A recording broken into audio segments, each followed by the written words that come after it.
રંગલાને જોયો કે તમે? અરે ભગવાન, આ રંગલા દમીતી તમે રંગલાને જોયો મારા? અરે આ મો ક્યાં જતો રહ્યો? એ રંગલા, એ આયો. પંખો જોજો પંખો. શું મારી રંગલી, શું રાડું ના ખસામ? અરે ભલા માણસ, આ નવરાત્રીના ગરબા ક્યાંથી ગાઓ? એમાં તું જૂના ગરબાની વાતો કરે. મને મારા સાહેબે લેસન આપ્યું હે કે સંજ્ઞા અને એના પ્રકારો. મારે કાઈ ગરબા ગાવા નથી, હું આવવાની નથી. સાંભળ બડી હા ભેલું હે સંજ્ઞા અને એના પ્રકાર. તો મને શીખવાડ ને તું. જો સંજ્ઞા તું પેલા હે ને મને આમાં જેટલા તને નામ દેખાય ને જે વસ્તુના એ બધા મને કે હાલ. જો આ પંખો, આ બોર્ડ, આ બારી, આ ફર્શ, આ બેનો, આ ભાઈઓ, આ સાહેબો, બધા વિદ્યાર્થીઓ, આ રંગલા મને આમાં એક પણ વસ્તુ એવી નથી મળતી કે જેનું નામ જ ના હોય. આમાં તો કેટલીક સજીવે છે, કેટલીક નિર્જીવે છે. જો સાંભળ મારી રંગલી સાંભળ. જો સંજ્ઞા એટલે નામ, સમજાઈ ગયું? જેનું નામ હોય એને સંજ્ઞા કહેવાય. સંજ્ઞા એટલે નામ. હવે જો સંજ્ઞા પંખો, તારું નામ, મારું નામ, આ ભાઈનું નામ, આમનું નામ, એટલે સંજ્ઞા એટલે નામ. અને નામ એ સજીવ અને નિર્જીવ કોઈ પણ હોઈ શકે. બરોબર, એટલે જ હું અમારા શિક્ષક તો એવું કહેતા હતા કે સંજ્ઞા અને એના ઉદાહરણો લખવાના, એના પ્રકારો છે. એ તો મને ખબર જ નથી પડતી. આટલી બધી વસ્તુઓમાંથી હું કોને કયા પ્રકારમાં મૂકું અને એનું નામ શું એ તો મને ખબર નથી. જો સંજ્ઞા અલગ અલગ પ્રકારની છે.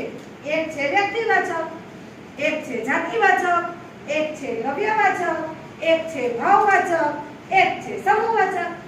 જાતિવાચક, દ્રવ્યવાચક, રંગલા મને તો આમાં ભૂલો પડે છે. આ પાંચે મને યાદ નથી રહેતી. તો મારે શું કરવાનું? મેં તને ઓલું શીખવાડ્યું ખબર છે? જાગવા વાળું તને યાદ છે? અરે મને યાદ નથી. તું મને ફરી યાદ અપાવ ને. જા વા વ સુ સૂત્રનું તો લખાઈ બધું ને. હા, જાદવ સભા. હા, જાદવ સભા. જાદવ સભામાં જા એટલે જાતિવાચક, વ એટલે દ્રવ્યવાચક, વ એટલે વ્યક્તિવાચક, સ એટલે સમૂહવાચક. બરાબર? હવે રંગલા મને સંજ્ઞાની વ્યાખ્યા સમજાઈ ગઈ કે દરેક વસ્તુનું નામ એ સંજ્ઞા, એને જુદા જુદા પ્રકારે વેચવામાં આવ્યા. એના પાંચેય પ્રકાર. પણ કયું જાતિવાચકમાં મૂકું? આ ટેબલ છે તો એને હું શેમાં મૂકું? અરે આપણા બીઆરસી સાહેબ ઊભા છે, એમને કયા પ્રકારનો મૂકું? આપણા શિક્ષકો ભાઈઓ આ બધાને પ્રકારો પ્રમાણે ગોઠવવા તો હું શું કરું? કેવી રીતે લખું? સાંભળ. જો વ્યક્તિવાચક એટલે કોઈ પણ એક ચોક્કસ નામ. બરાબર? એ સજીવ હોય, નિર્જીવ હોય, વસ્તુ હોય, પ્રાણી હોય કે પદાર્થ હોય. કોઈ પણ એક ચોખ્ખું નામ કે ભાઈ હિમાલય પર્વત છે તો હિમાલય એક નામ થયું. હયાતભાઈ બીઆરસી છે તો એ નામ થયું. બરાબર? એક જ આવે નિર્જીવ કે સજીવ એને વ્યક્તિવાચક સંજ્ઞા કહેવાય. તો હા, મને સમજાયું. રંગલા હું તને આજે તે મને શીખવાડ્યું એના ઉપરથી હું એક ઉદાહરણ બનાવું. આપણી જે અત્યારે તાલીમ ચાલુ છે એ તાલીમ શાળા નંબર 3 માં છે. તો શું શાળા નંબર 3 વ્યક્તિવાચકમાં જ આવે ને? હા, જોવાનું સાચું પડ્યું ને? સાચું. બરોબર. ભાઈ બીજું ઉદાહરણ બોલો ને એક વ્યક્તિવાચકનું. આપણું ગામ. હા, પછી બેનો મને બોલો ને.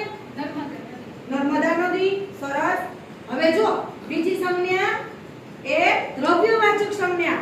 દ્રવ્ય એટલે કે ઘન, પ્રવાહી અને વાયુ. હવે મને તું રંગલા એ સમજાય.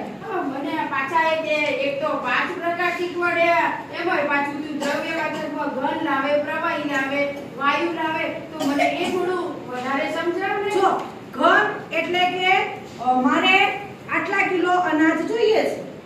અનાજ, ઘઉં, ચોખા, કોઈ પણ ઘન વસ્તુ વિજ્ઞાનમાં આવે છે ને. ઘન જેનું વજન માપ થાય. અને પ્રવાહી એટલે ઢળી જાય, વેગું થઈ જાય, એ લઈ જાય, એ બધું પ્રવાહી. અને વાયુ એ આપણને દેખાય નહીં, હવા. બરોબર. તો આપણે ટૂંકમાં એવું કહી શકીએ કે જેનો જથ્થો હોય, જેની એક બે એમ આપણે ગણતરી ન કરી શકીએ એ દ્રવ્યવાચક સંજ્ઞામાં જ આવે ને. બરોબર. તો ઘી પણ દ્રવ્યવાચક સંજ્ઞામાં આવે. હા. હવે મને જાતિવાચક આવડી ગઈ, મને દ્રવ્યવાચક આવડી ગઈ. હજી મારા 3 પ્રકાર શીખવાના બાકી. હજી મારા 3 ઉદાહરણ લખવાના છે. તને મેં વ્યક્તિવાચક શીખવાડી, દ્રવ્યવાચક શીખવાડી અને બે સંજ્ઞા મેં તને શીખવાડી. હવે છે આપણે જાતિવાચક સંજ્ઞા. જો જાતિ એટલે આખી જાતિ. સમજાઈ ગયું? શિક્ષકો, શિક્ષક લખે છે, શિક્ષક તાલીમ લે છે, એને જાતિવાચક કહેવાય. પછી જો તને ભૂલ ના થાય, જાતિ અને સમૂહ બંને જુદું જુદું છે. આપણે સૈનિક કહીએ કે સૈનિક લડાઈ કરે છે તો એ જાતિવાચક થશે. પણ લશ્કરમાં લડાઈ કરે છે તો લશ્કર જે છે ને એ સમૂહવાચક થશે. કેમ કે બધા સૈનિકોનો સમૂહ છે. સમજાયું તને? આ સમજાયું મને. તમને સમજાયું? હવે છેલ્લો રહ્યો મારો ભાવવાચક. છેલ્લો પ્રકાર ભાવવાચક. એ રંગલા, હું તો તું આ ભાવવાચક મને આ 4 પ્રકારો શીખવાડ્યા. એમાં દ્રવ્યવાચક, જાતિવાચક, સમૂહવાચક, એમાં ભાવવાચક તો હું કાલે જ સાકવાળાની દુકાને ગઈ હતી. તે મને એમ કહેતા હતા 30 ના બટેકા. હું કરિયાણા દુકાને ગઈ તો એમ કહેતા હતા આનો ભાવ. આ તું એ જ ભાવ કે છે ને? અરે મારી રંગલી, તું તો સાવ આવીને આવી રહી. ભાવ એટલે રૂપિયા પૈસાનો ભાવ નહીં. તને રડવું આવે છે? વાહ. તને હસવું આવે છે? તને ખોટું લાગે છે? વાહ. તો એ બધું તને થાય છે ને એ બધા ભાવ કહેવાય. આપણા શરીરમાં આવે. ક્યારેક રડીએ, ક્યારેક હસીએ, ક્યારેક